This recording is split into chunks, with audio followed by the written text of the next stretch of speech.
আমার ফজরের নামাজ প্রায় কাজা হয়, জোহরের সাথে মিলিয়ে জোহরের আগে সেই 2 রাকাত ফজরের কাজা পড়ে নেই, আমার নামাজ কি কবুল হবে?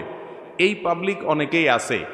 ফজরের নামাজ জামাতের সাথে মসজিদে গিয়ে আদায় করার মতো মুসল্লি মুসলমানের সংখ্যা সমাজে অনেক না বেশি?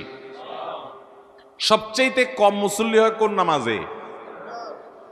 কারণ ইবলিস জানে এই নামাজটায় হাজির হলে অনেক বেশি ফজিলত পেয়ে যাবে। জোহরের নামাজের চাইতে এই নামাজে হাজির হওয়ার গুরুত্ব বেশি, মাগরিবে এশায় হাজির হওয়ার চাইতে ফজরে হাজির হওয়ার গুরুত্ব বেশি।